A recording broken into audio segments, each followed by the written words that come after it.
Once upon a time, there was a new crossover that refused to play by the rules. It flipped the script and made all the others look like fools. Featuring styling that's sexier by far and handles like a rock star.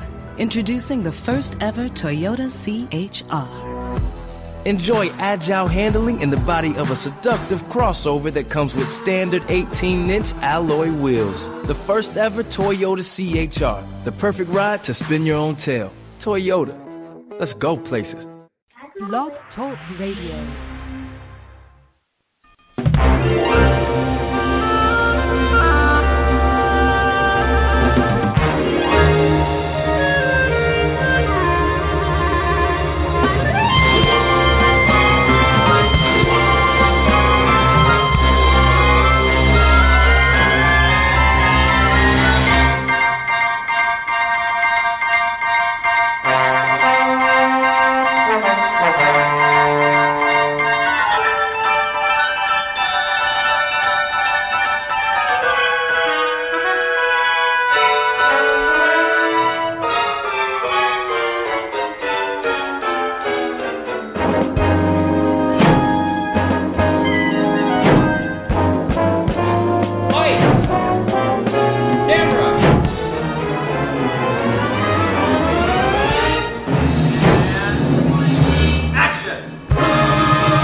Welcome to Damn You Hollywood. I'm Robert Winfrey, and tonight we will be reviewing Dunkirk.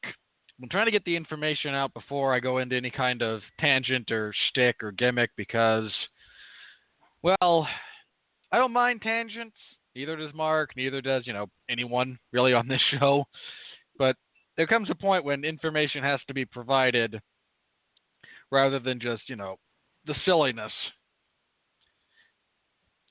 So, anyway, thank you all for listening. Again, tonight we are reviewing Christopher Nolan's World War II movie Dunkirk, specifically about the Dunkirk evacuation. And we have a guest who will be calling in later. Andrew Graham is going to be calling in as soon as he is able to. So, looking forward to getting his take on this movie once we get going. But here with me, again, I mentioned him already, the spiritual patriarch, the man who puts up all the cash. He is operating at a deficit because he just loves doing this.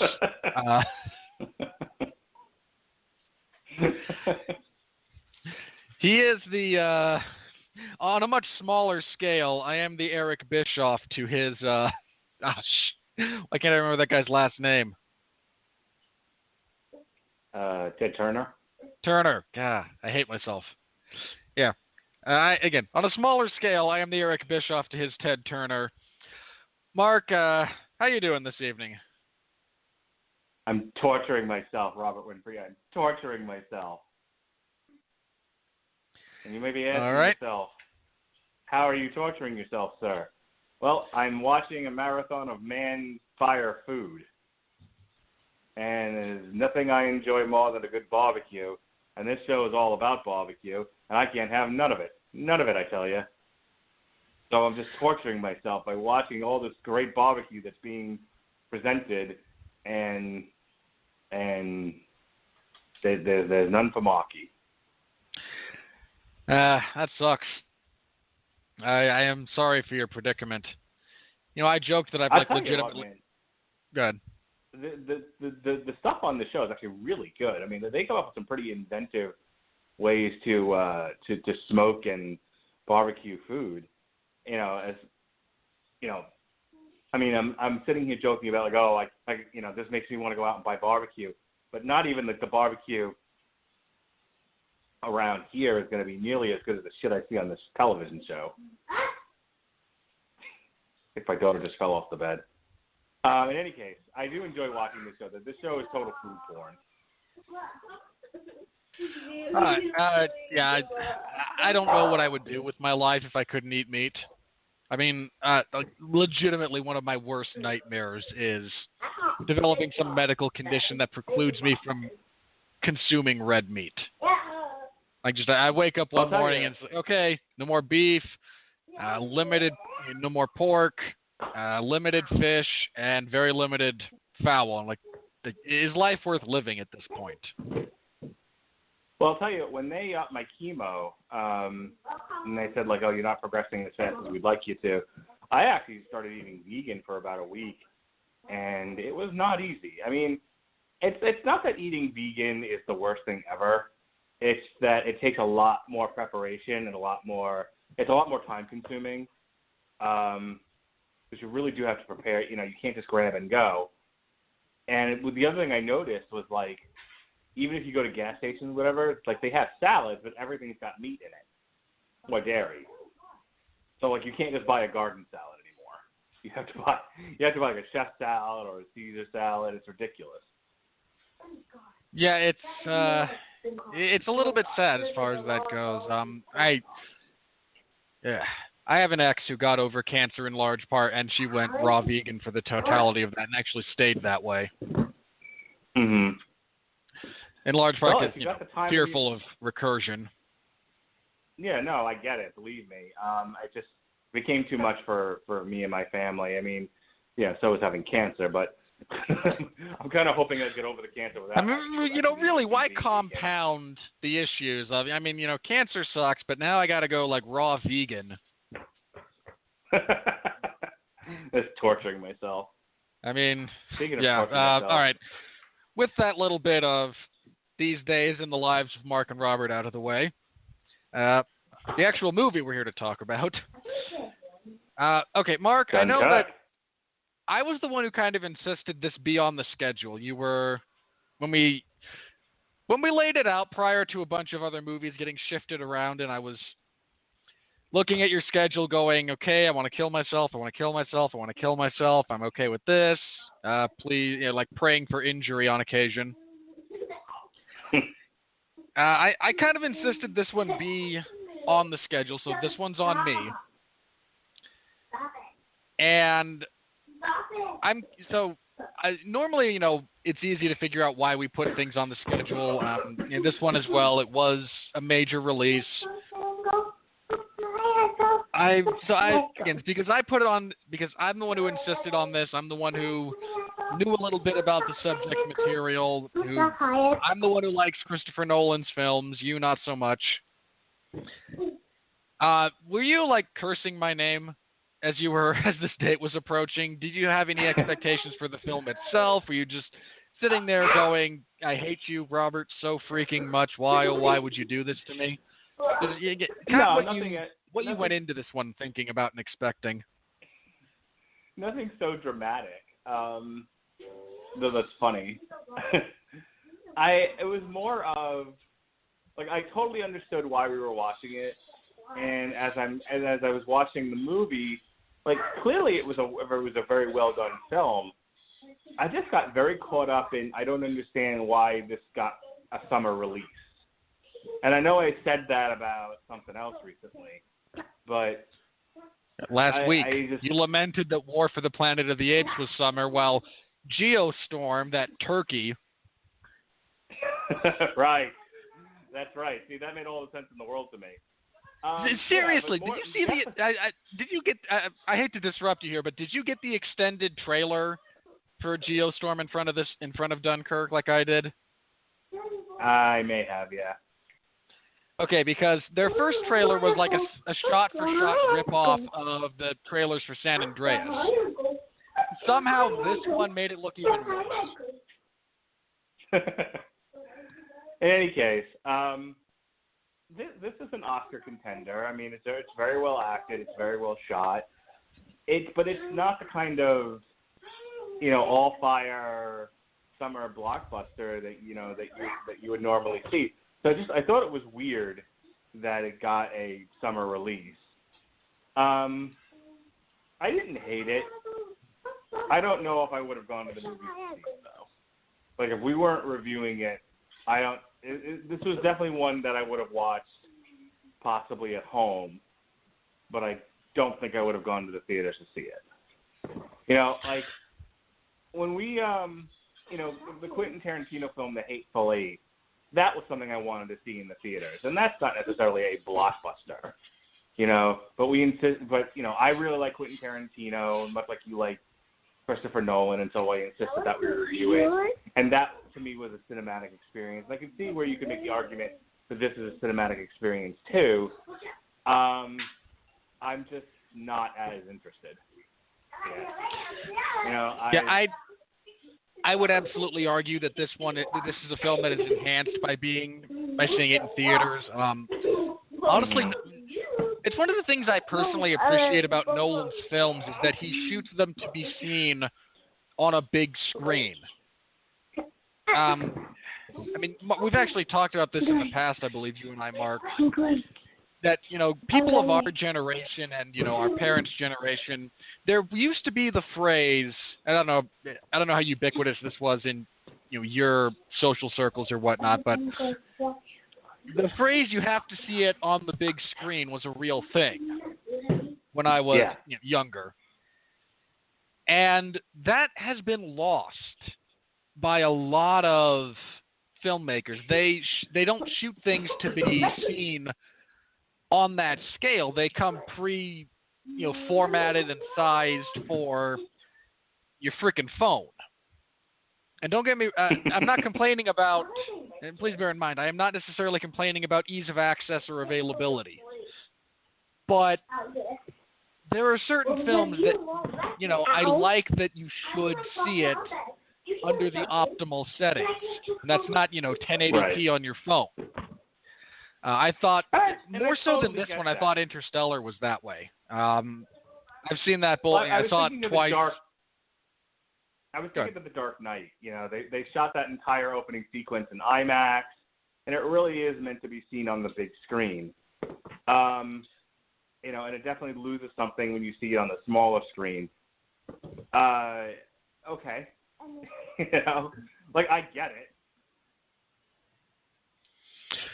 Yeah, again, it's one of the things I appreciate about his films, that you can see them and you can enjoy them outside of the theater, but the experience is enhanced by actually going to a movie theater.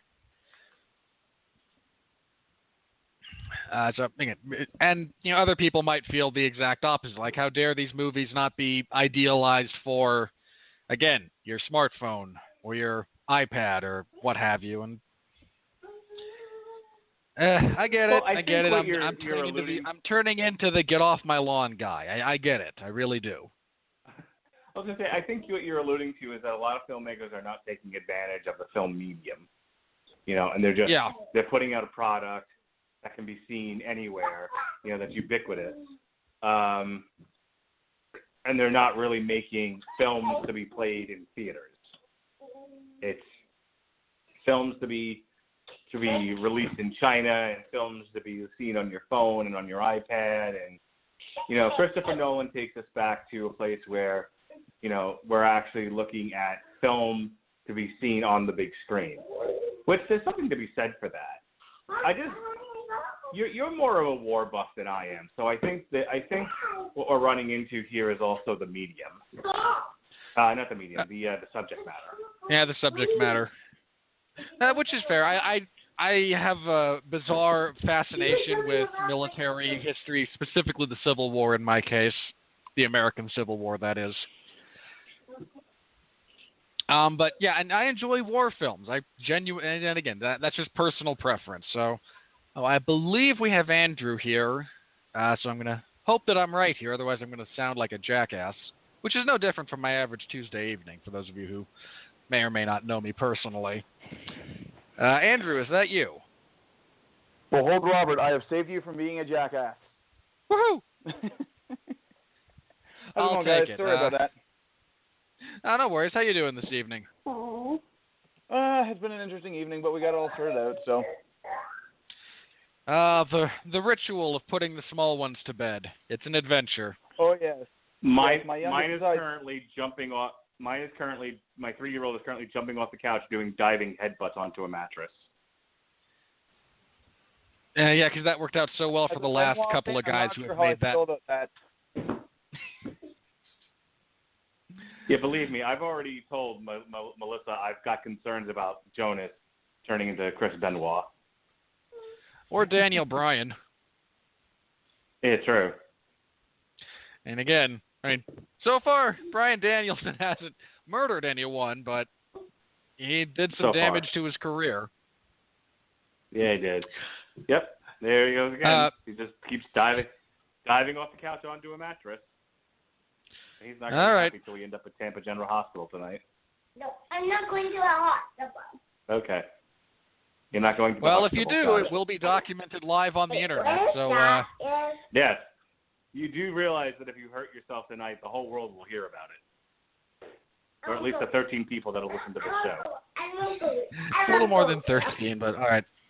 Anyway, Andrew, since you, I don't know if you, I'm curious because you and I believe you and I share a bit of an affinity for Nolan's films. Did you have any expectations going into this one before I get into the actual plot and we can review the craft and move on from the weekly gathering of old men? No, that's fair. And I did jump in. Blog Talk now apparently wants me to sign in as a Blog Talk user before I can use Skype, so I'm just dialing in my normal way instead. I was able to listen to a part of the conversation beforehand. And before we get too far into that, I was kind of hearing some of the discussion about IMAX versus regular, and I fully endorse seeing this movie in IMAX. It's gorgeous. And if you guys are interested in kind of the larger question about format, things like that, there's a really excellent documentary called Side by Side, where basically it's an argument between two sets of filmmakers on film versus digital, and basically all these exact arguments. And Nolan very, very firmly sits on the film side of things. Yeah, he did. And Mark and I were also kind of lamenting that the age of movies that are really meant to be seen on a big screen in a theater seems to be slowly going the way of the dodo, which depresses me greatly as a fan of film. But that's fair. But I mean, all right, it's kind of let's go ahead. You're kind of seeing it. Go ahead. I was about to say you're kind of seeing it go both ways, because I think especially when you talk about the levels of engagement around Oscar season and stuff like that, I think it would be beneficial for some movies to go to a dual digital release, just so people will have seen them before the Oscars come out. Yeah, and smaller releases I completely understand. Just getting out there as much as possible. Oh yeah. All right. Well, I'll tell you, Andrew, that was my original argument, was why wasn't this released around Oscar time? I have no idea how this got a July release. Because counter-programming is a thing. What was that, Andrew? Oh, I agree with you, Mark. Okay. Don't agree with him. You're feeding his ego. All right. Sorry, back to the original question of the movie itself. I mean, my expectations on this were kind of mixed in terms of, I mean, it's Christopher Nolan, so the movie's going to be gorgeous. It's going to be technically really good. It's going to engage you. It's going to be interesting. That said, I think when I originally heard this, as much as I was excited by it, I was also slightly worried by it in terms of, wow, this seems a little conventional for Nolan in terms of his subject matter and stuff like that. Then I saw the film. I mean, all of my previous expectations were in there, and then they did the thing with the time slip, and then I was over 1,000%. I do want to talk about that, because that was a lot of fun. It actually took me until about halfway through the film to really get that that's what they were doing there. So, all right. For those of you who wish, thumbs up. So what? All right, for those of you who wish to avoid spoilers, here's your last warning. Here comes your plot synopsis in 3, 2, 1. All right, this is a story about the historic actual historic event, the evacuation of Dunkirk, after the French army basically collapses, and I don't mean that in the, it's funny, the French, they all, their military failures, ha ha ha. I don't mean like that, but they were very unprepared for the tactics that Hitler employed when he invaded France. This is all documented. The British troops and the French remaining troops, they're all packed onto essentially this very small area in the town of Dunkirk, slowly being evacuated across the English Channel back to England to avoid an invasion and stall for. Again, it's a really interesting bit of history, and I will ask Andrew to elaborate a little bit on that once I get out of this. We follow one soldier in particular in the beginning. There's this thing, and again, talking about the time slippage. This follows three perspectives, one of which, the one we open with, is from the point of view of just a random soldier on the beaches of Dunkirk, and they refer to this as the mole, and the mole period, because that is what they refer to. That's the name for their giant pier they have to dock destroyers at, because destroyers have a significant amount of clearance on the bottom, and you can only approach so close to land. To mitigate this, you build out a giant pier, and they're loading from this pier. The story that takes place from that soldier's perspective unfolds over the course of about a week. You also get the story from the perspective of some British citizens who go out in their yacht. There's a general call given by the British government to commandeer all small craft, all civilian vessels, to go across the channel and to start, to help with the evacuation, because there's 300,000, 400,000 troops over there, and we kind of need our army. Hitler's not stopping anytime soon. And their perspective lasts about a day. And finally, we follow 3 fighter pilots as they come across the channel, engage in air support and aerial combat, so on and so forth. And their story lasts about an hour. And I bring that up just because when I bounce around a little bit here, that's primarily why. I apologize if that seems a little confusing, but hopefully that will help you follow along here. Anyway, our soldier on land, Tommy, that was his name. We follow him as he kind of he is the way we are illuminated as to the desperate situation. They're losing ground as they're trying to hold the perimeter. They're being strafed from the air. They're being bombed. There's artillery fire. And there's, again, hundreds of thousands of soldiers just on the beach waiting for their turn to be loaded into destroyers, basically one at a time. A few of the ships are bombed. He has some interesting adventures. He tries to sneak onto a ship by pretending to be he is a stretcher bearer. He and a friend of his pick up a wounded man on a stretcher, and they try to use that as a means of getting onto this ship. They get thrown off. That ship subsequently sinks. They are put back in line ahead of schedule. The group that the British citizen who comes over on a yacht stops and picks up Cillian Murphy, who's the only survivor of a U-boat attack of some variety. He's more than a little traumatized. He inadvertently causes the death of one of the crew on that ship. Again, it's just a small pleasure yacht. These aren't massive ships. As all those people are heading out. So Cillian Murphy does a really solid job. He's a good actor. And then again, we have the perspective of our fighter pilots, one of whom is Tom Hardy. The other is, I forget the actor's name. My apologies.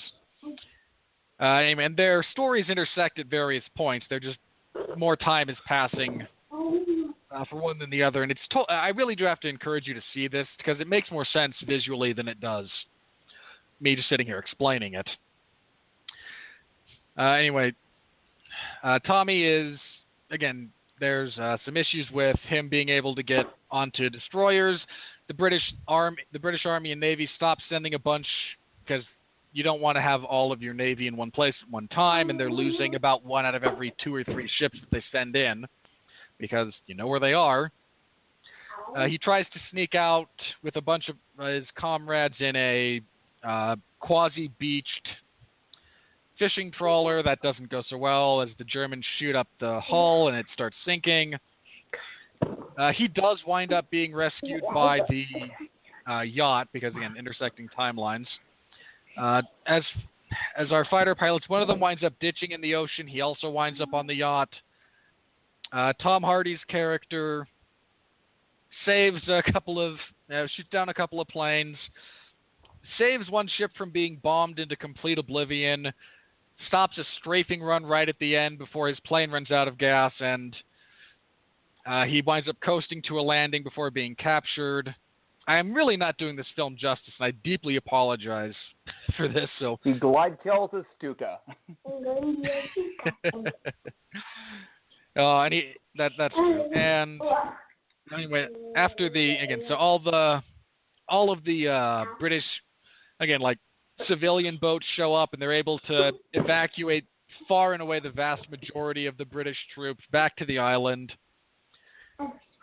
One of the British Navy guys deliberately stays behind, the guy who's in charge of the pier, to oversee the French evacuation, which is about to happen because most of the line holding as the Germans are closing in is being done by the French army. And he wants to make sure that they get out just as much as humanly possible. The British soldiers arrive back home and are afraid that they're going to be greeted with, disgust and contempt for their retreat and their, loss of basically all of France. And they're instead greeted as heroes. We close with Tommy reading Winston Churchill's famous speech that he delivers to the House of Commons regarding this whole situation.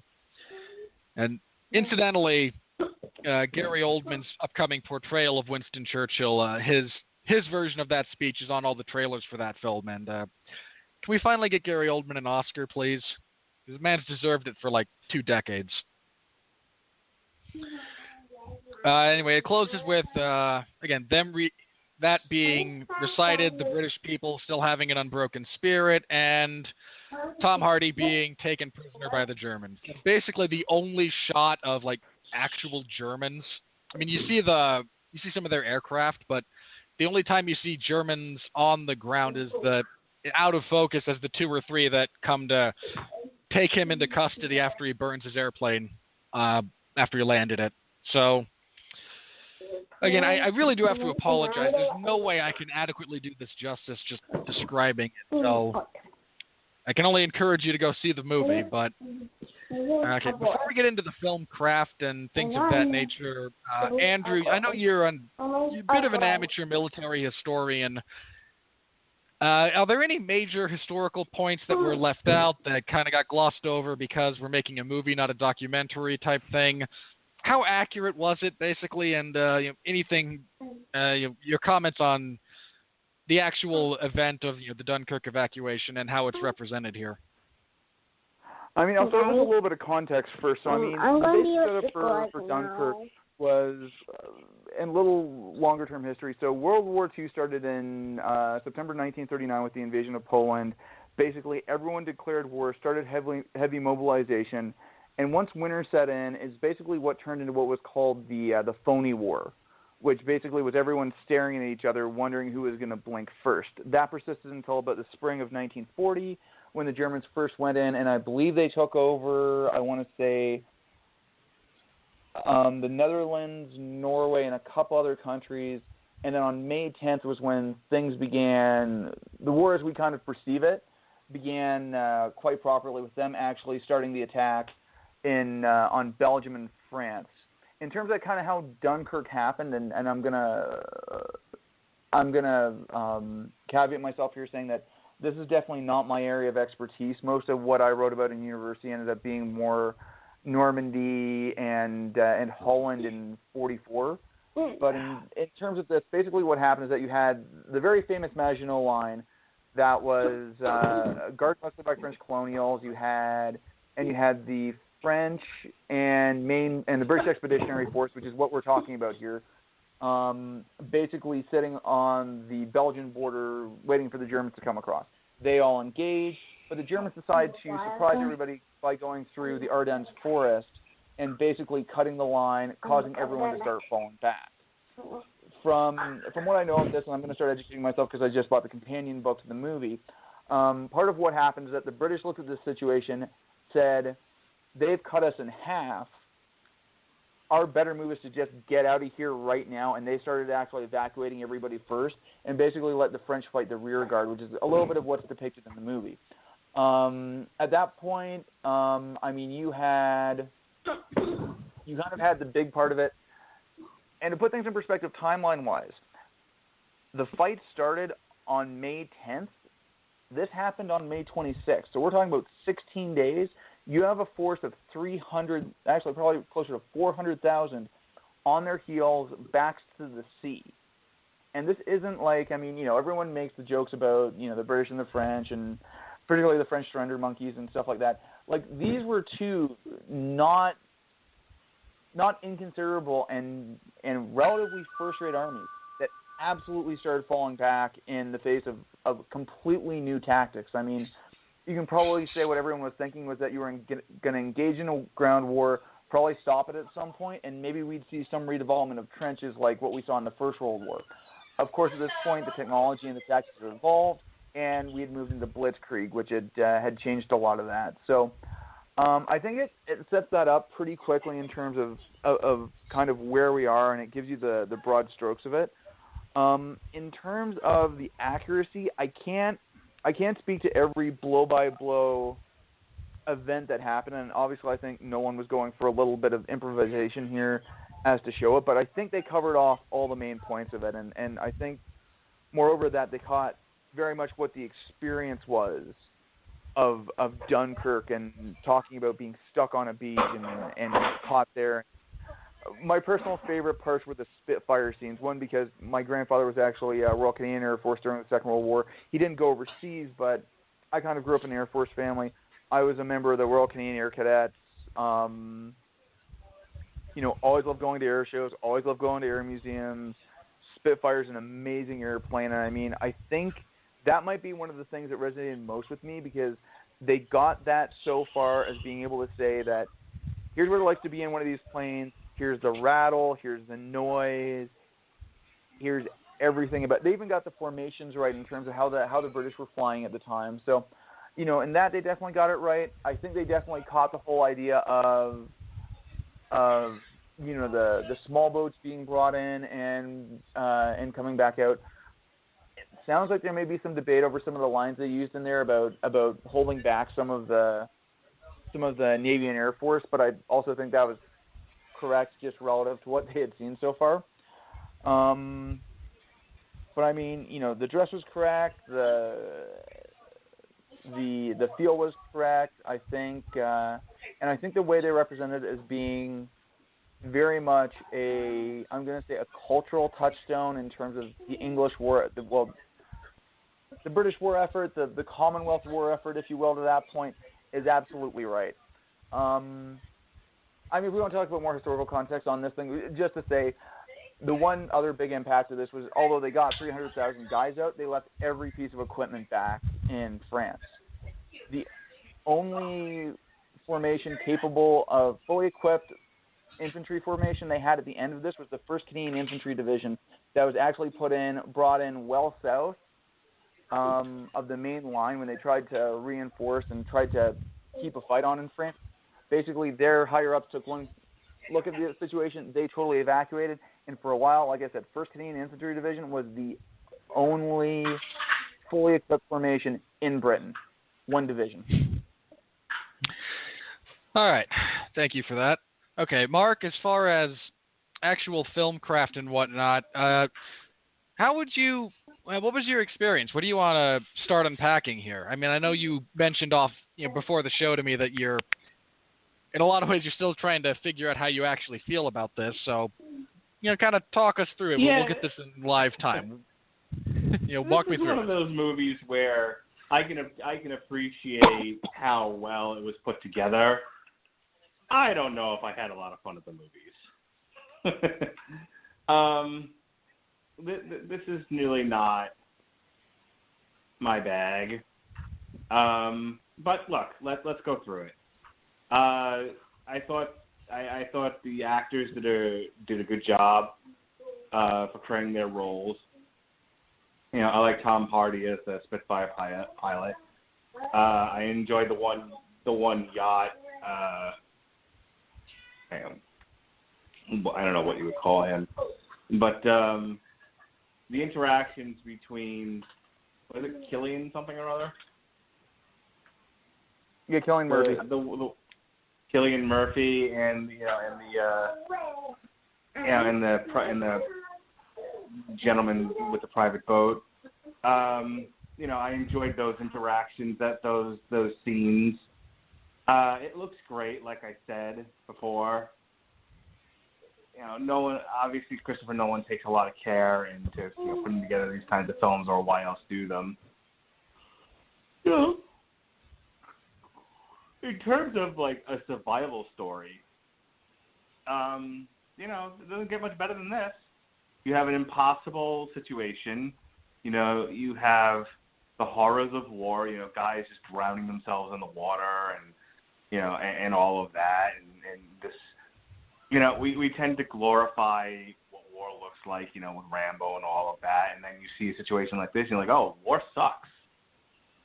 You don't always see where the bullets are coming from. It's loud. It's horrifying. You can be dead at any moment. And even when you think you're safe, you're not. And I think all of that was captured very, very well. I mean, war is not something one should be doing lightly. And I think that's the message I pulled out of the movie. I don't really have a lot to say beyond that. I normally, I'll normally offer up like different craft suggestions or things they could have done. I really don't know what else he could have done to make this movie better. I'm not the historical expert that Andrew is, so I can't speak to that end of it. I think if anything, the movie moves a little slow for me at times, but that just might be the nature of the subject matter. But without finding reasons to nitpick, I'm going to go ahead and say, it was a very well done movie, and I hope it cleans up the Oscars. All right. As for me, I really loved the Spitfire scenes as well. These were, for some reason, and I'm not entirely sure why this is, but there's been a real difficulty with Hollywood portraying aerial combat. I don't know whether I got a need for speed. Yeah, you have crap like that. Mark and Robert, you guys can be my wingman anytime. Oh, stop. I cannot express to you how much I dislike that movie every time I watch it. Pull up, Maverick. You're in a tailspin. Just every time I watch it, I find something else to dislike. But, again, it's an interesting thing, and it's something that Hollywood, clearly tries to do.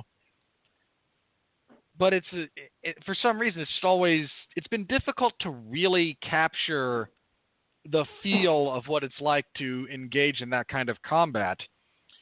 I mean, I'm going to hate myself for this because I'm about to give. Hang on, I'm about can I address that? Give credit to a James Franco movie. Can I address what you're talking about there? I think. Yeah, sure. The impulse for a lot of filmmakers is to over-dramatize things and to make things really pop on screen.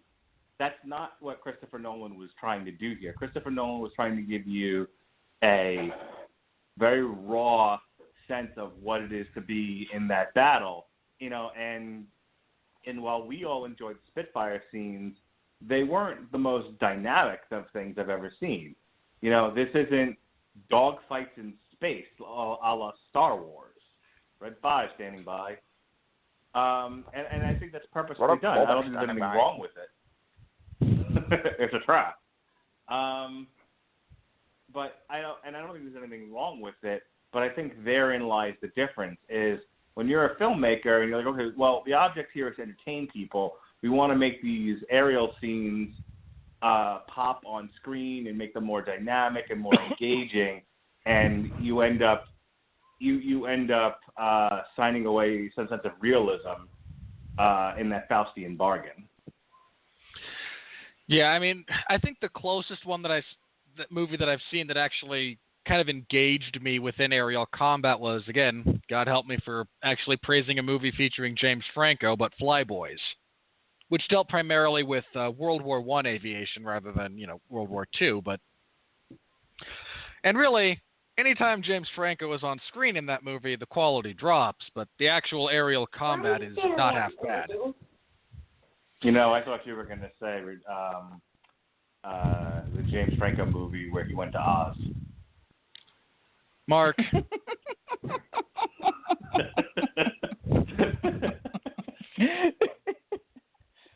I couldn't possibly comment on a movie I haven't seen. Okay. And also, how dare you? I can definitely hop in on this one, just in terms of kind of the aerial combat side of things. I mean, like I said, I was involved in Air Cadets, and there's a lot of, for lack of a better word, fighter pilot worship in that organization. And I mean, you get together, there's a pretty good chance you're going to see Top Gun, which obviously has connotation. One of the other gold standards was, I want to say, late 60s, Battle of Britain, which was kind of in this, to kind of talk about a little war filmography here, there's a period of time where we had, in the 60s and 70s, where we had these really exhaustively detailed, blow-by-blow war movies. The Longest Days are a really good example of that. I mean, Battle of Midway. Battle of Midway. I haven't seen that one, but Battle of Britain's a really good one. It's got Christopher Plummer. It's got Laurence Olivier in it. It's actually quite a bit of fun. And that one, they were running a lot of actual Spitfires. They had the Spanish versions of the ME-109s in there, and it was quite good in detailing that. That said, the pacing of the movie is a little bit wonky, but that one's worth checking out if you want a good one. The other, I haven't seen Flyboys either, and I know there's a couple others that I haven't had a chance to watch. Actually, a couple of German movies about the First World War that I need to check out. But probably one of the better ones that I saw that at least kind of worked well with the CGI is probably Red Tails. I haven't seen that one. Red Tails is worth checking out. It's got some funky dialogue, but you can tell which scenes George Lucas was directing.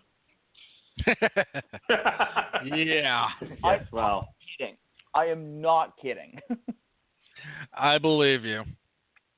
But touching on what Mark said about, you want to make things pop on screen, and, striking that balance is very difficult. Honestly, I think my favorite scene when it comes to the Spitfires is actually, and it's really weird because there's a lot of really good ones. There's some solid, intense aerial combat. I think my favorite shot is one where it's from Tom Hardy's first-person perspective, and it's just of the open sky, and you get a little bit of, like, one of the wingtips on, like, the right-hand corner of your screen, and it's very clearly establishing, just him trying to find the target. And It was a really wonderfully immersive shot. It doesn't last more than, 5-10 seconds, but excuse me. There's a lot of little things like that really work well in this film. And I got to be honest, I wanted to cheer at right near the very end when Tom Hardy, after he's out of gas, just in full glider mode, shoots down that plane as it's trying to line up a strafing shot. I was very, very invested in again, all of these characters. The the sequence with the pilot who gets shot down as he's trying to get out of his cockpit because the latch to open it jams, and he's going under and he's going to drown. There's so much goodness here. All the scenes where any of the scenes where the boats are sunk, there's a very real claustrophobic sense of trying to impart to the viewer the experience of being in an enclosed area as a ship is sinking and you're starting to drown. The best, Mark and I joke about this, the best reviews are the ones where we can tear things apart because it's all so bad. It's hard when it's all good. I don't have really a bad thing to say about this. Yeah, let's get Andrew in here, and then let's move on to the money. Why don't you go ahead and give us your craft review, Andrew? I think, the craft on the movie is incredibly solid. I mean, it's everything that you kind of come to see from Nolan.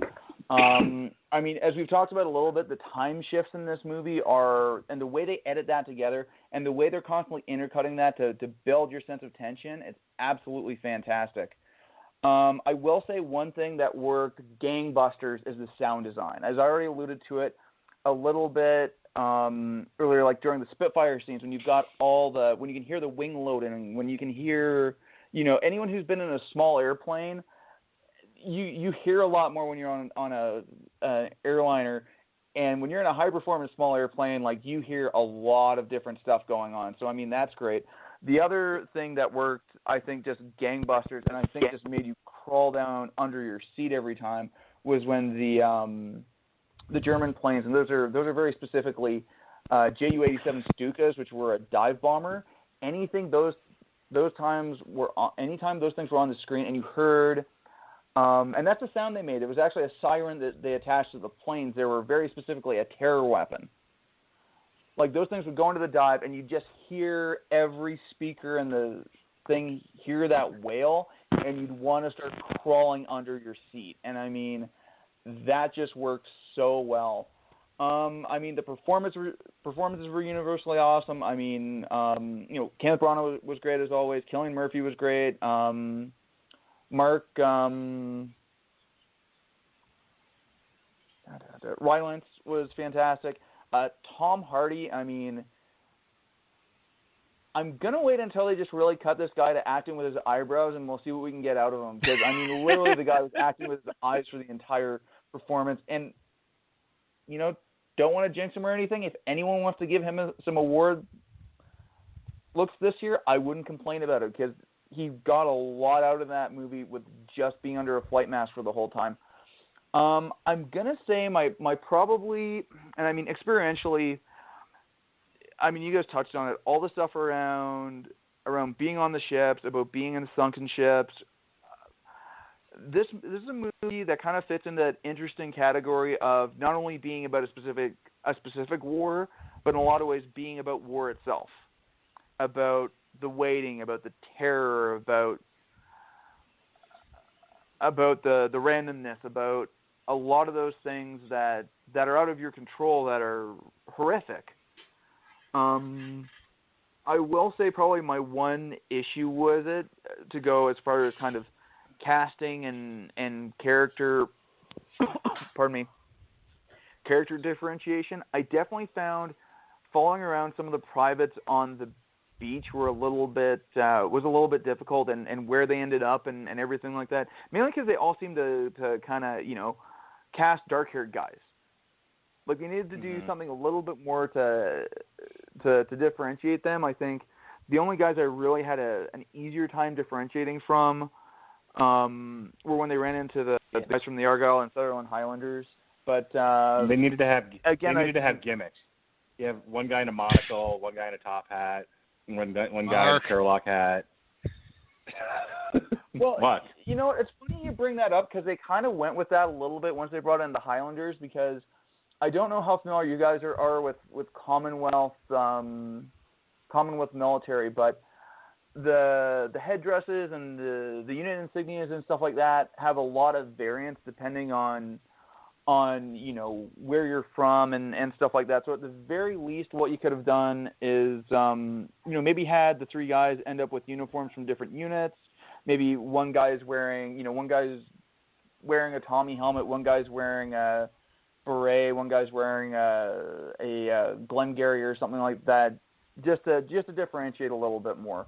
That's it. I mean, I thought everyone's acting was really good, and I mean that's about as far as the criticism as I'll take with the movie. I mean, I think you can talk about, do you put in more context? Do you give more of what happened, more of what's overview and things like that, or do you really just drop everybody in there and let them experience it? And I think that at the end of the day was a right decision.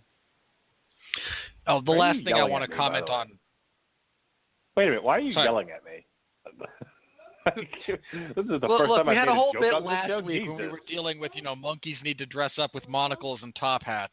Are you talking about me? We No, don't need a thing every week where we find an excuse for some character to wear a monocle, a top hat, and a fake mustache. I could find a reason. I'm well aware of that. Charlize Theron listening to Depeche Mode and a fake mustache? Come on now. It's $1 million.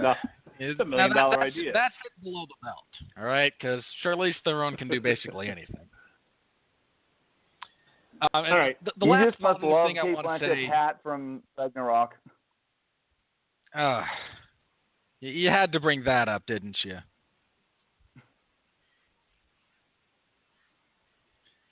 All right. Anyway, the last positive thing go ahead, Mark. Robert's not a fan of the new Thor movie, which at all. You know, I didn't get the sense with the first trailer, this Comic-Con trailer. It's looking a little Guardians of the Galaxy. They seem to have lost the point of Thor and have decided we're going to go full on sci-fi epic. That's my big gripe. And honestly, if Surtur doesn't just smack the Hulk aside like a little bitch, I'm going to be pissed. We'll see what happens. Because, seriously, Surtur, guys. No context. All right. Last thing I want to say, because I haven't brought it up, we touched on sound design, the music. Hans Zimmer scores this thing, and, again, Hans Zimmer's brilliant. The music here, it's almost impossible to differentiate in some respects the music from the sound design, because a lot of his musical choices play into the sounds that are just like ambient to the film. It's a really impressive bit of work that Zimmer put into this when I felt compelled to bring that up specifically. The soundtrack here is very, very good. It complements the movie exceptionally well. You know what, Robert? It's interesting you bring it up because he's definitely done that on a few movies. I think very specifically, Man of Steel, he seemed to be really good about kind of matching up his music with sound design. Yeah, and, you know, Mark and I did a whole podcast defending Man of Steel. Those of you who haven't heard that one.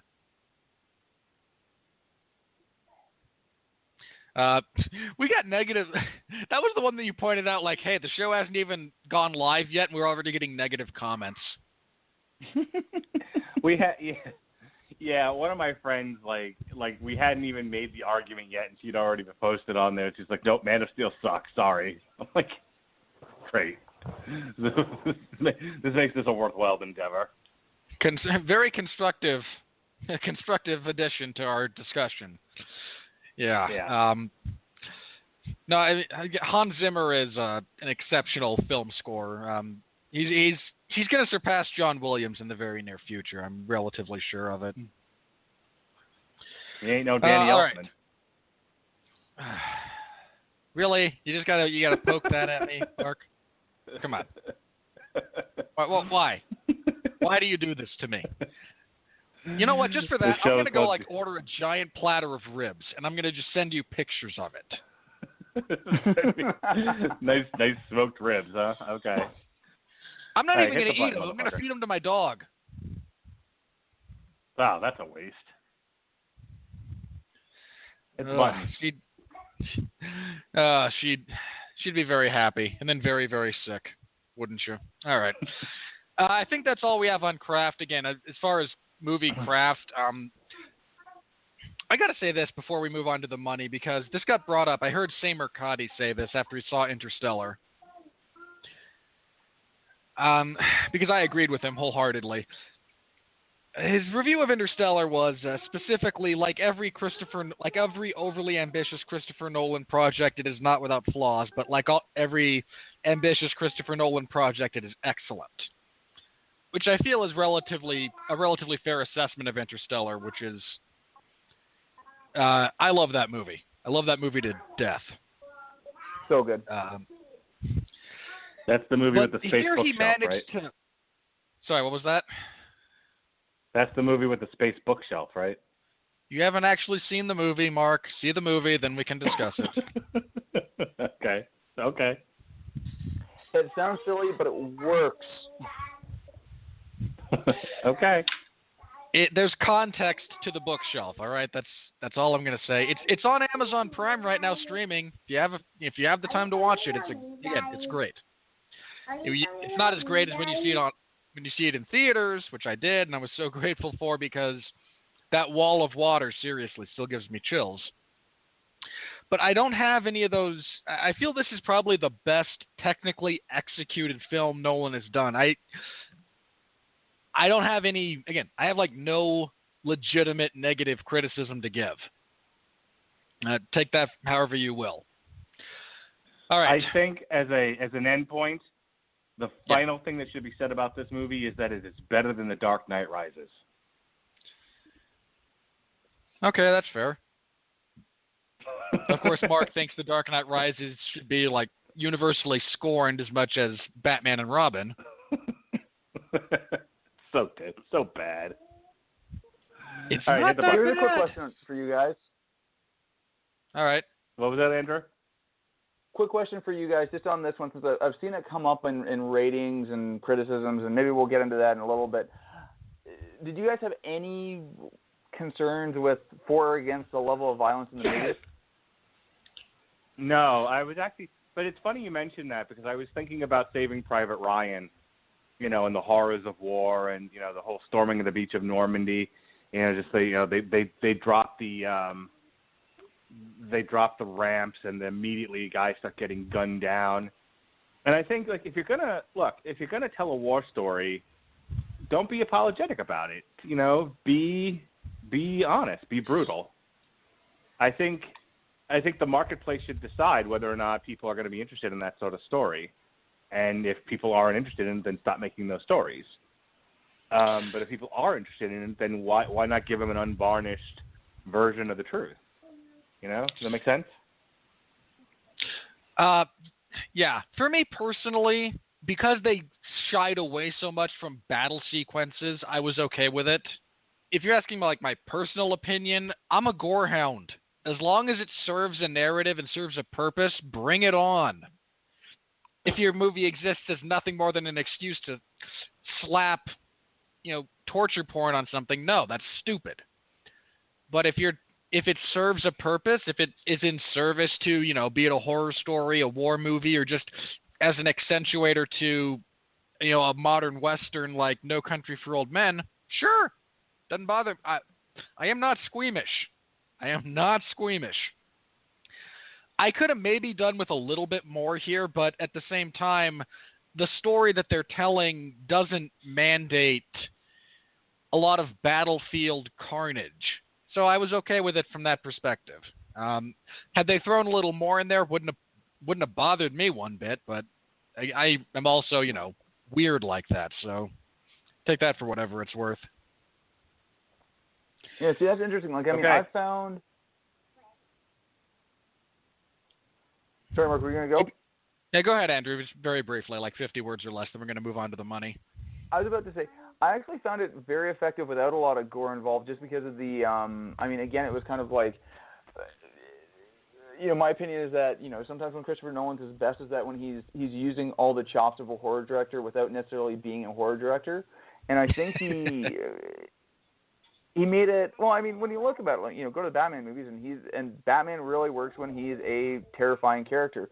and I think he was able to get the terror and the horror and everything here without necessarily making it all that gory. And I don't have any problem with gore either, but I just think it's kind of an interesting argument on whether or not it's a craft issue with the movie. I just think it was an artistic choice to avoid excessive gore in this case because of the style of story he was telling. And again, I thought it worked. It also makes it more widely accessible to audiences rather than, because a lot of people were put off by the violence in Saving Private Ryan. So I can see there's plenty of arguments all the way around there. All right, Mark. Hit that sweet. Shane McMahon survived a helicopter crash in the ocean. Nobody takes better bumps than Shane O'Mac. Go ahead and hit his music. Not a joke. I'm not. Oh, sorry. I don't have sorry. the Hang on. studio open. Damn it. I do. I will find it. Where's my H's? Here we are. No, not a joke. For those of you who missed that. For those of you who missed it, Shane McMahon's helicopter crashed in the ocean, and he survived without a scratch. Because here comes the money. Here we go. Money talk. Here comes the money. Money, money, money. Dollar, dollar. Dollar, dollar. All right. Dunkirk, released on a $100 million budget, made $113 million this weekend. It was the number one movie of the weekend. Placing, now, that puts it at roughly worldwide, 113 million. It puts it at 36 between Buddies in India and Baby Driver, just behind King Arthur, Power Rangers, and John Wick. Not a lot of movement in the top five. It's still the same top five it's been all summer. Really? We really slammed. Yeah, we really slammed the shit out of Pirates of the Caribbean. Are you sure? But it's actually making money. Are you sure you're looking at that right? Because I know Despicable Me has crossed like 700 million worldwide. I said the top five. All right. No movement in the top five. Number 6, Spider-Man made it to number 8, which dropped Transformers to number 10. Transformers, despite the fact that it made $551 million, still not making any money. Bomb. War for the Planet of the Apes, which came out last weekend, is currently sitting at $177 million. And that's about it as far as placements go. Next weekend, we've got the Emoji Movie, which my kids desperately want to go see. Ooh. Yeah, I'm not doing it. Yay. I will watch the YouTube clip of Patrick Stewart being the poop emoji, and that's it. Wait for that to come out on YouTube, then. Well, we're gonna review Atomic Blonde. That's our story, and we're sticking to it.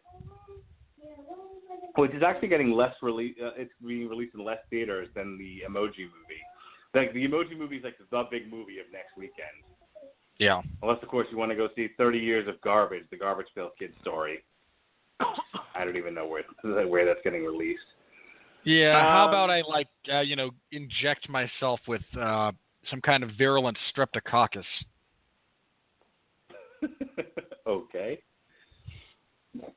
Staph. God, staph. I meant staph, not strep. No, seriously, I'd rather have like a staph infection than watch the Garbage Pail Kids movie. On the domestic side of things, you have Beauty and the Beast is still number 1, Wonder Woman is number 2, and Guardians is number 3. Spider-Man has raced up the tracks to number 4. Logan's 5, Fate of the Furious 6, Despicable Me 7. Lego Movie is actually still hanging on at number 8. Get Out and Boss Baby. Yeah, it's an interesting thing to look at to see what movies are doing well in foreign lands versus where they are, versus how well they're doing in America. Because like Pirates of the Caribbean is the number 11 movie domestically, but as I said, worldwide, on a $230 million budget, it's not doing too bad. $767 million. So not a whole lot to sneeze at there. So Pirate 6 will feature a much more ethnically diverse cast, is what we're getting at. Yes. It's going to be all Chinese Chinamen. It can open up there with the Warcraft movie and whatever, and the next Transformers. Maybe they'll do a combination of Warcraft and Pirates. You know, it'll be Pirates of the Caribbean versus the Horde. What do you think, Andrew? I actually haven't seen either of those, so I don't have enough to comment. I think Mark should stop giving ideas to people who think he's serious. I like this idea. The Horde on pirate ships versus a drunk Johnny Depp. It'll be great. Alrighty. So, Wasn't the you want to talk about? Warcraft 2 title like Dark Tides or something like that? Tides of Darkness. That was the expansion to Warcraft 2. Okay.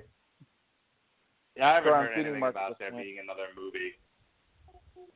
There probably won't be. It was so bad.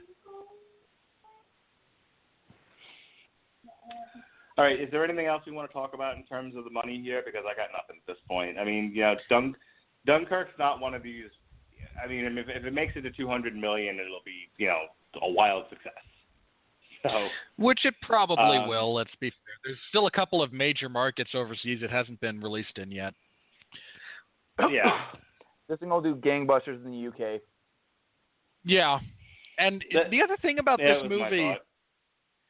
The other thing about this movie that I think needs to be brought up, I mean, we've talked in the past, I mean, Mark had a conniption when the Minions movie made more worldwide than Inside Out.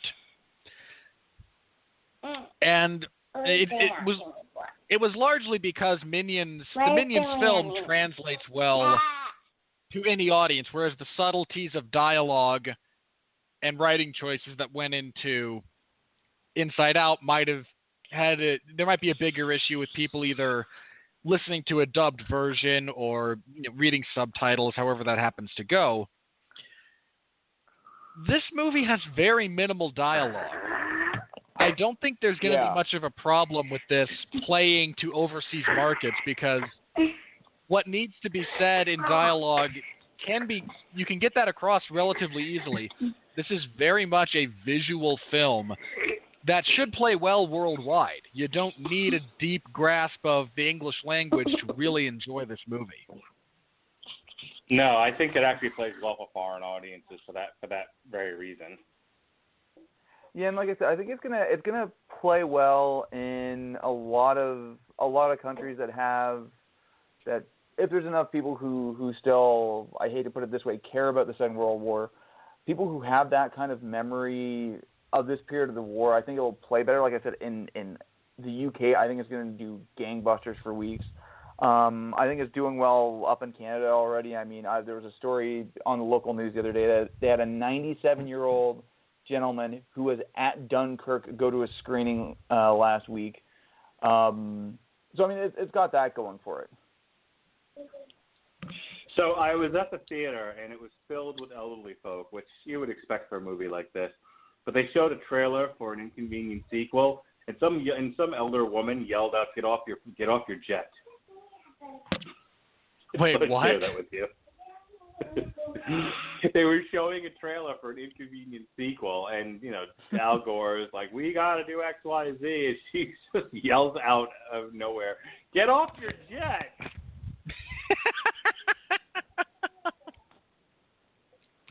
Rock on, Florida lady. Yeah.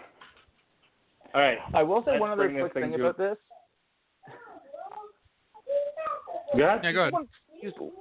Can someone please wheel up enough money for Christopher Nolan to do his passion projects so that he'll also do a World War II trilogy? Like, I really want Christopher Nolan's Battle of Britain next.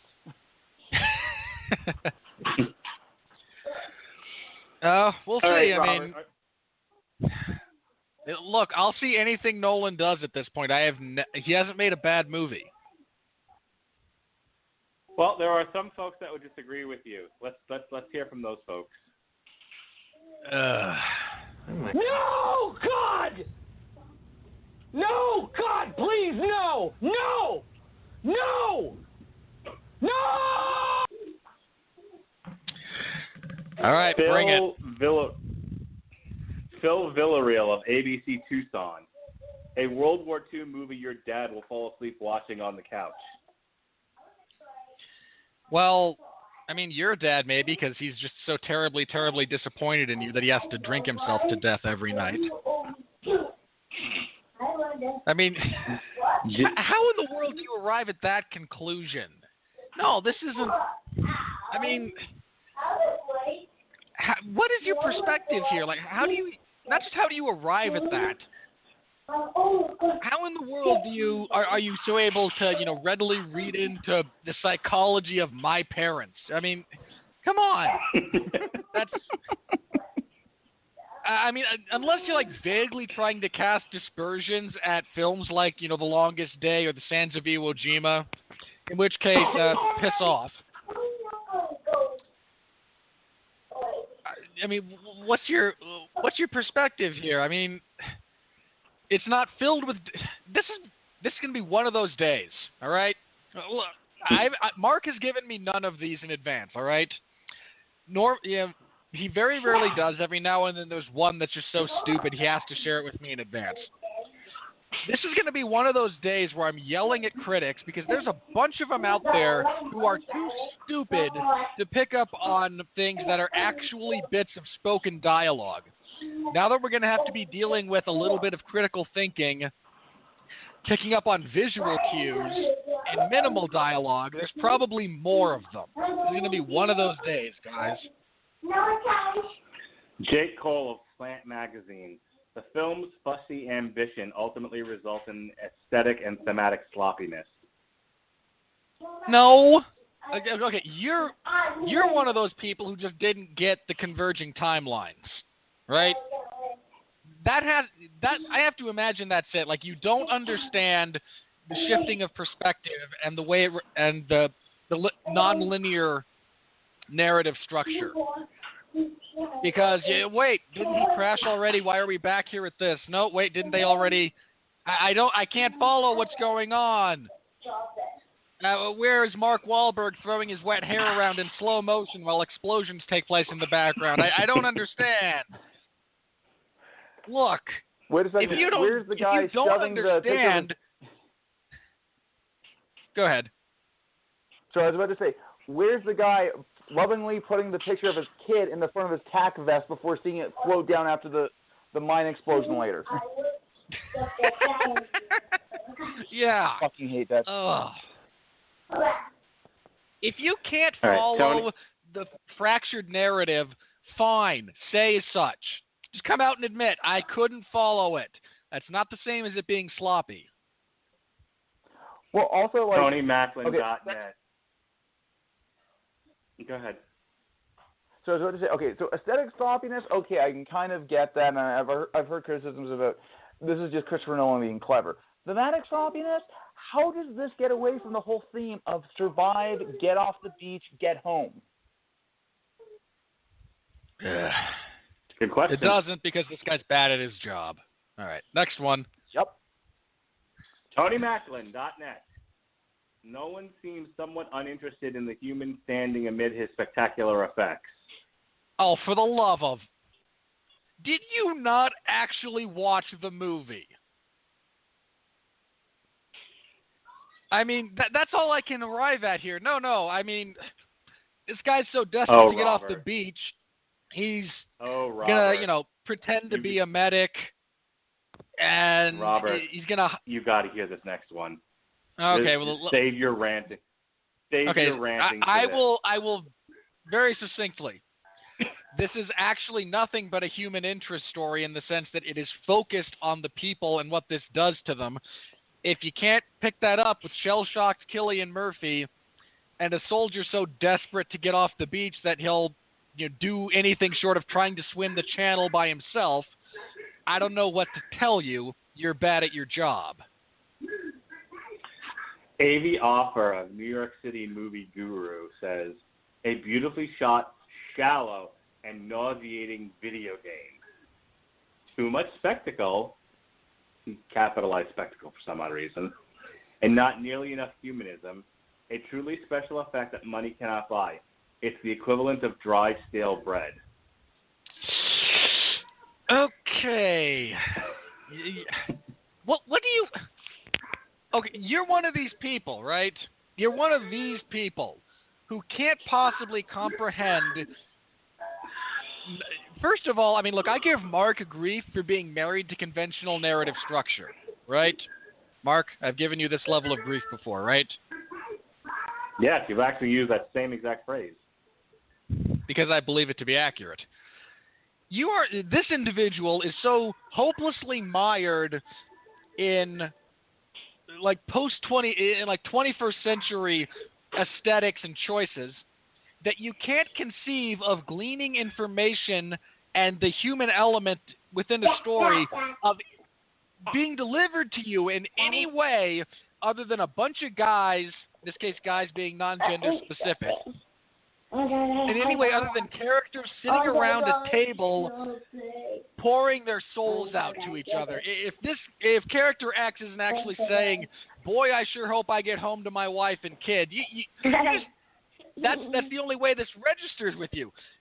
Why are you so stupid? You're probably one of these jackasses who didn't get how Mad Max, how Fury Road told its story either. How can you not? Are you just not being properly educated as to how the visual medium of film works with minimal dialogue? Do you not understand the importance of acting rather than writing? Do you not understand how to make inferences? How to take a greater perspective than one character? But, I mean, this person probably would have been just so thrilled if one of the characters sat down and rather hammily delivered again. I got a girl waiting for me, and she was 6 months pregnant, and when I left, and boy, I've really got to get home. Or I got a son at home that I've never seen. He was born once I was deployed. I mean, the boat captain expressing the loss of his son and trying to live up to that and processing that loss through an execution of duty is a deeply nuanced and human thing, but because it wasn't spelled out for you in bright neon signs, much like I have to imagine the sign above your bed reminds you that the toilet is to the left, not the right, you missed the mark. What's the matter with you people? What? Leonard Maltin of LeonardMaltin.com. Oh, the old man. Left me feeling, yes, one of our four horsemen of the apocalypse. Dunkirk left me feeling vaguely dissatisfied with too many unanswered questions. For me, it missed the big picture. If that means I'm swimming against the tide, so be it. Look, I can appreciate being the only guy willing to die on a hill about a movie not being good. I really can. I've done it. This is another instance of you failing to make inferences. You want this whole thing spelled out for you when that's not how this movie is constructed or executed. I mean, maybe you just have no grasp of history. I mean, you're an old man, so I assume you actually know the outcome of World War II. But, hey, I might be assuming too much. Armand White of National Review. Nearly 2 hours of uninspiring mayhem. Uninspiring mayhem. Dunkirk uses history as a pretext to show off the director's fascination for calamity. I'm sorry, are you confusing Christopher Nolan with Roland Emmerich all of a sudden? Have you ever seen a Christopher Nolan film? The man does not have a penchant for calamity. If anything, he's very subdued. In this instance, yeah, it's war. You're being bombed and shelled, and you have nowhere to go. You're desperate to get out. Yet this is intentional. How do you not get that? There are choices. My favorite part of this here. entire bit is watching Robert Winfrey have one meltdown after another. The point of this movie is to put you in the within the perspective of these soldiers in a horrible, horrible spot. So, yeah, it's going to be disorienting. Yeah, it's going to be loud. And you know what? Yeah, because it focuses on one specific aspect, there's going to be other questions that if you're some kind of uncultured ingrate, you might not know the answers to. I wonder how that war turned out. I mean, these are the same types of people who got to the end of Fellowship of the Ring and went, wait, what actually happens? Don't they ever actually get to Mordor? Shut up! I got to jump in on this one for a second. Go ahead. Like, I mean, I don't know if maybe, because we're talking about Moulton, right? Like, I don't know if he's playing for the days. That one was Armand White of National Review. So I'm going to go back to Moulton for a second, but I mean, kind of along that whole question of dropping you in. Like, I mean, I don't know if we're pining for the days of the big epics like, you know, Battle of Britain, like The Longest Day and stuff like that. And as much as fun as those films were, they were bloody slogs. Like, those things were hard to get through because they were just so expansive and so overwhelming, you didn't get an emotional core from it in a lot of cases. Now, what this guy wants is, I imagine Leonard Maltin is actually harking back to the age of the 50s. He wants the Sharks and the Jets back, damn it.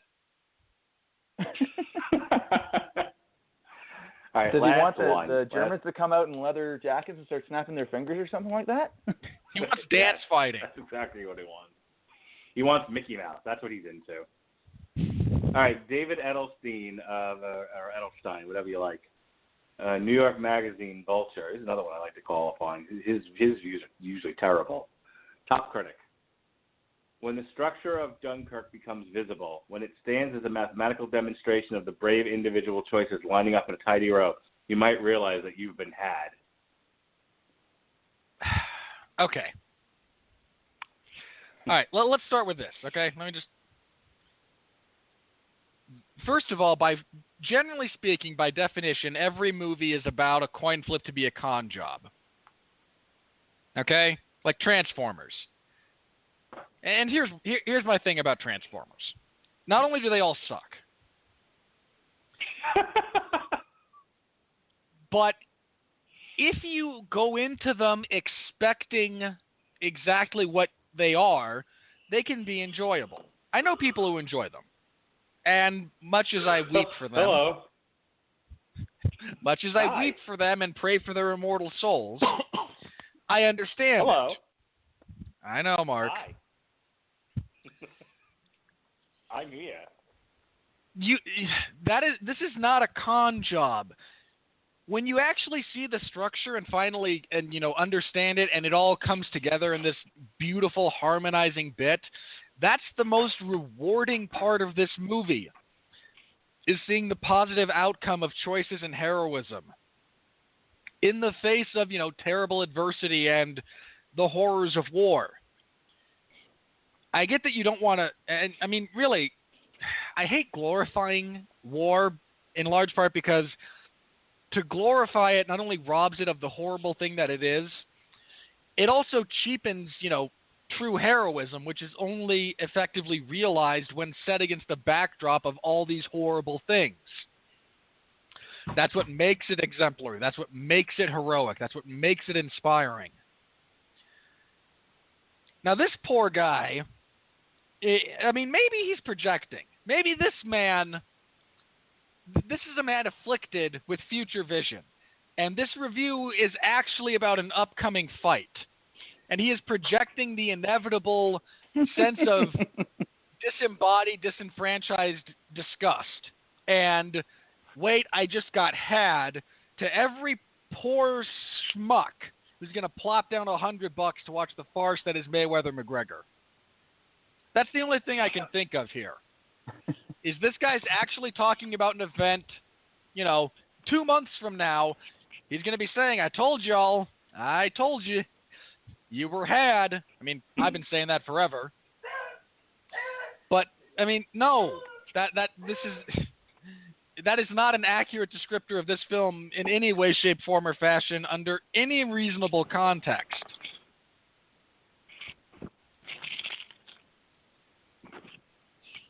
Can I jump in on this one for a second? By all means. I'm going to swing a fairly large bat here at a whole bunch of critics, including one that I watched this week, who I tend to agree with, but in this case I fundamentally disagree with them on Movie Bob Chipman. He's on YouTube. He does some interesting stuff. He's very good at explaining ridiculous comic book continuity. I'll send the links later, but anyway. He's among the critics, and I think kind of in the realm of this guy, who has a couple of common criticisms with Christopher Nolan that I can't bloody stand at this point. The main one being that he's an unemotional filmmaker. It's just wrong. And I think he's an inherently emotional filmmaker. I mean, he doesn't express it in that way, but I think that goes to his craft, and I think it goes to him making you work for it. You want to know how I know Christopher Nolan wants you to work for it? Because he fucking said it in an interview once, talking about The Dark Knight Rises, where it's like, sure, I made him a little hard to hear. I want the audience to work for it a little bit. And I think that's kind of the joy of going to a Nolan movie, is that you get wrapped up in it and you get pulled in, and you know, again, he doesn't lead you down the garden path of this is how you should always necessarily feel. That said, when he does go there, I think it gets over like gangbusters, because you've kind of earned your way to the catharsis at the end of the movie. Like, I mean, a similar one we can talk about this year is Logan, where you go through all that brutality, and the catharsis at the end is fantastic. You know, a different game, but Nolan does that in almost every movie. Like, he takes you on this journey. He makes you work into it a little bit. And when you get there, it's a really satisfying experience. And, okay, sure, he likes to get out the bag of tricks every so often, because the man's a genius, and he, God bless him for doing it. I mean, the movie I compare this to the most is Inception. Like, when you get some of those intercuts that work to make this movie go, it's like the scene when they were collapsing all the different dreams in on each other from there. And I mean, to kind of play the counter on this one, if you were to just run all of these stories back to back, take out all the intercutting and everything like that, it would be a fairly boring movie. Because you don't have those cutaways to see what the other characters are doing. You don't have that ability to build tension through the shot, to build tension through the editing, and get you to that emotional closure at the end. Okay.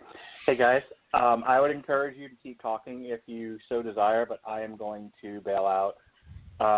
Just real quick, next week, Atomic Blonde right here on Damn You Hollywood. And then that's all the plugs I got for now. Tomorrow night on Metal Hammer of Doom, we're reviewing In This Moment. And then Andrew Graham is going to join me again on Thursday for Five Came Back. I started watching that today, Andrew. It's an interesting documentary. So I'll be anxious to talk to you about that. I'm looking forward to it too, Mark. Definitely. All right, man. I'll see you guys later. All right, Mark. Take care. In the same vein as kind of what Andrew touched on, I'll say this, and then we're going to go ahead and close up shop here. I actually think anyone who complains that Christopher Nolan is an unemotional filmmaker really misses the point.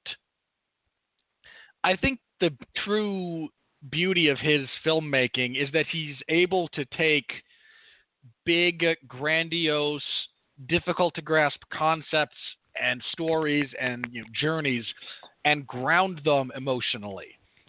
I mean, if you don't feel at least a twinge within your soul as Matthew McConaughey is sitting there watching 20 years worth of videos from his family back on Earth in Interstellar, I don't know what to tell you. You might want to make sure you have a pulse.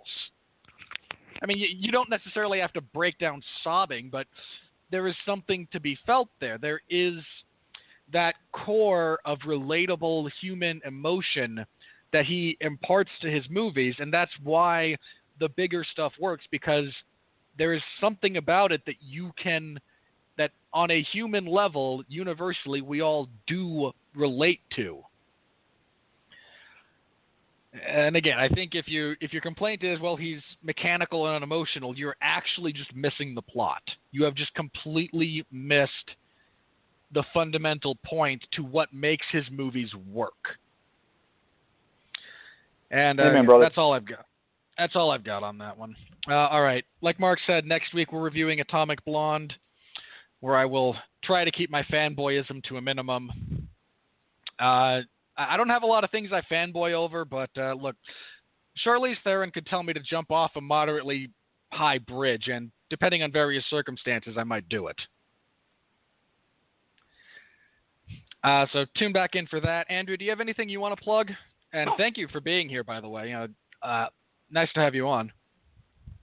Oh, thank you very much, Robert. I very much enjoyed being on tonight's show. Very much enjoyed the movie and enjoyed talking about it with you guys. So, for sure. Plugs. Because we are in a little bit of a World War II theme week, aren't we? A little bit. All right, I'm going to start by recommending what I actually have sitting on my couch here, which is a book called The Second World War by Anthony Beevor. This is probably about the most comprehensive World War II book I have come across, where he literally covers every single theater of it, and he actually goes back a little bit in time and more positive to saying that it started, if you really want to look at the Second World War, it really started in some ways in 1937 when the the Japanese invasion of China happened. Well, I've said this in the past. I tend to feel that the distinction between World War I and World War II is a very American thing. And I suppose we could probably add Canada to that. If you're to really understand World War, I mean, there's a lot of places in Europe where you can really make the point that World War I and II is just one long, prolonged conflict. The distinction is, again, it feels like a very Western distinction to make in large part. And some of that's just because, again, we got done with World War I, and, I can't speak to the Canadian history, but the Americans kind of went back to isolationism. Didn't work out so well. But yeah, it really does fascinate me, the history that goes into those two conflicts in particular. And I will have to see about picking up that book. I actually have, again, my real passion for military history is the American Civil War. I have the 3 rather lengthy narratives that Shelby Foote penned, which incidentally, if that particular period in American history interests you, you can't find a better discussion of it than those 3 volumes. So to that end, Robert, good. If you're interested in kind of the transitionary period between World War I and World War II, I would also thoroughly recommend to you Paris 1919 by Margaret Macmillan. I've heard really good things about that one. I keep meaning to give it a listen because the way those whole things, that whole, again, the Treaty of Ghent, which I believe is what it was. I might be misremembering. Versailles. Versailles, yeah. Ghent. Why did I say Ghent? Ghent ended the 1871. It ended one War, of them. Theoretically, that can also tie in as well if you really want to get into it. The other one from hers I would also recommend if you're interested is The War That Ended Peace, which talks about the run-up to World War I as well. Okay.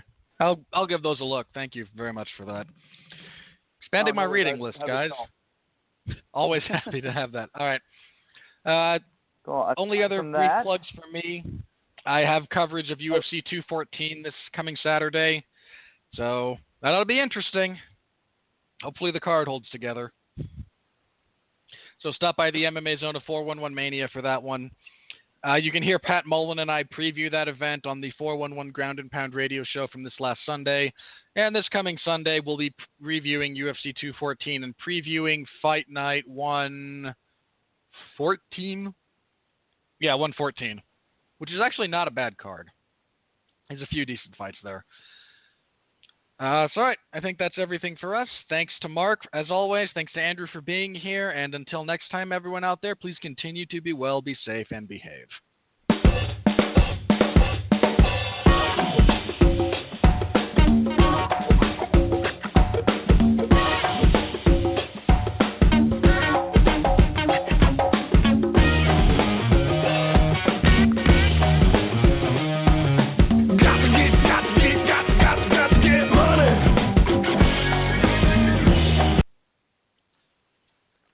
Once upon a time, there was a new crossover that refused to play by the rules. It flipped the script and made all the others look like fools.